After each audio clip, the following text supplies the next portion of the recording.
you said you started writing since you were 8. Yes. Do we hear any of that in that song?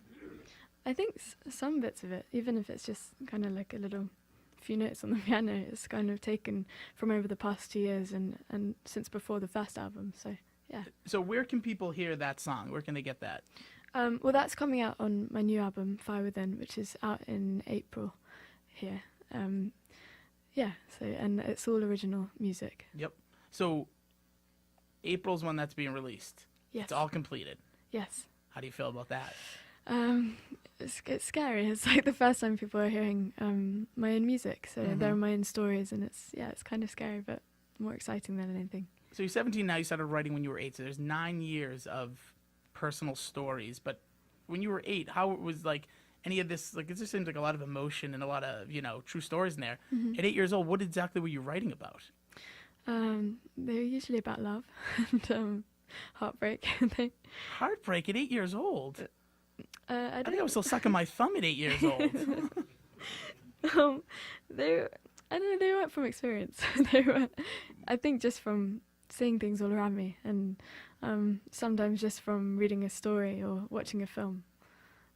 I think a lot of people. You can say it. Do you think you're smarter than us? At 8 years old, like I was watching, like I was still like Barney and Friends. I was a late bloomer.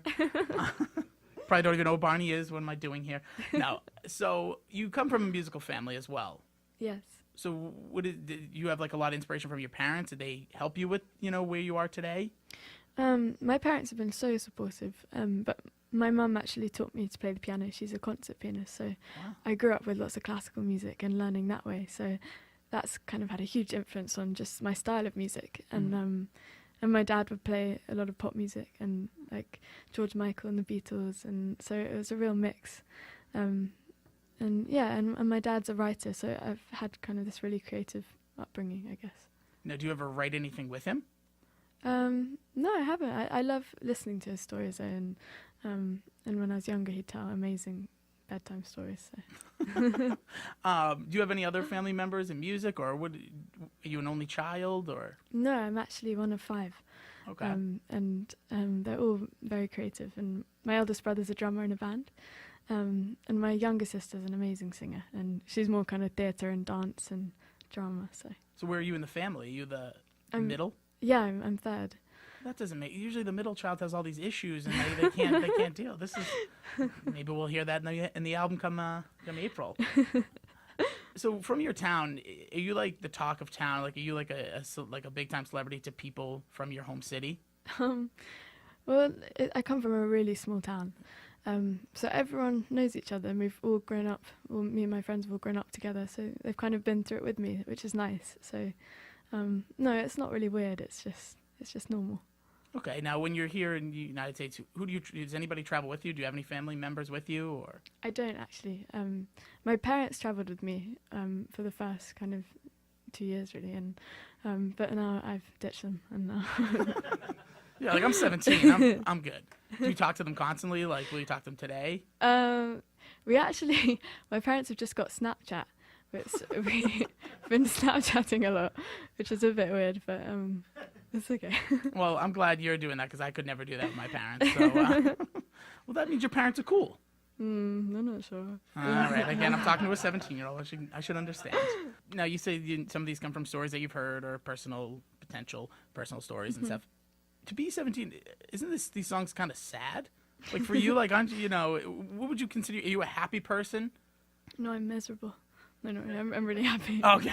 Sorry. I'll take your word for it. Hey, no, but you know what I mean. When you listen to music, and I'm sure you listen to some of your favorite artists, and I'll ask you about that in a moment, but like where you draw inspiration, like some of these people just sound like they've been through so much, and you realize they're so young, and you're like, what has happened? Then it makes me start thinking, I'm like, man, have I not been through enough yet? Oh, well, when it comes to inspiration, who do you really draw? Like, your parents, you said George Michael, the Beatles, but when it comes to you, like if you were to listen on your, wherever you consume your music, what do you like to listen to now?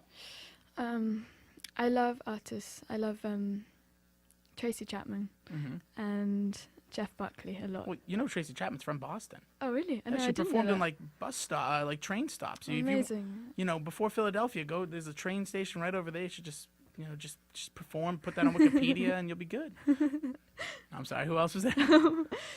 At the moment, I'm listening to Jake Bugg a lot. I think he's really great. Mm. And I used to listen to a lot of Katie Tunstall, Oh, yeah. and also Paolo Nutini. Oh, I love Palantini. He sat in that exact. Actually, Katie Tunstall and Palantini have been Oh, in this amazing. exact seat. Not that exact one. I think that's a rented chair. But anyways, but in this position. So that's cool. So when it really comes down to it, you have a lot. A big year ahead of you. Obviously, you have a label that is pushing you, and you got a record coming out with all original music. We know the record that's out now is a cover. What is that? Is there pressure on you feel? And I shouldn't say pressure. What does it feel like in that situation? Like knowing that you have the music that people are consuming from you now as a cover of another artist, to know that you have all these your own records, and then you're going to be releasing that. It's kind of hard at first, and but the cover really opened a lot of doors for me, and my own music is really what I love the most, is writing, and so I'm really excited for it, and it is scary releasing it for the first time, and yeah, I'm scared what people think, and I hope they like it, but it's what I love doing, so I'm proud of this album. All right, and again, April is is there a title for the? It's called Fire Within. Oh, Fire Within is it's going to be the name of the album. Yes, it's already been released back at home, so it's I've been kind of touring a little bit, and just playing shows with my own music, and it's going well so far. So I'm really excited to release it here. So it's already been released in the UK. Yes. So you could. Is there any way to get or you'd have to have like a legal version of iTunes, wouldn't you? I know some people that do it. I know some people that have the crack. Okay, well, let's see. You got a lot going on. You're going to be back in Boston, hopefully, with Christina Perri. Yes, I hope so. Well, we hope so, too. Do we know anything about that? Yes, I got a yes. Yes. Yes, it she'll be is back in Boston. Okay, good.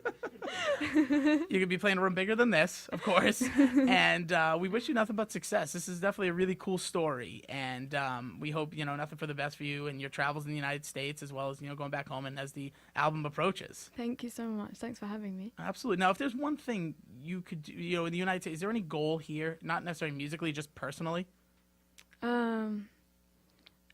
I'd love to play some festivals, just because I played one in San Francisco, which was my first ever festival, and Outside Lands, and I loved it. Yeah. So I'd love to play some more.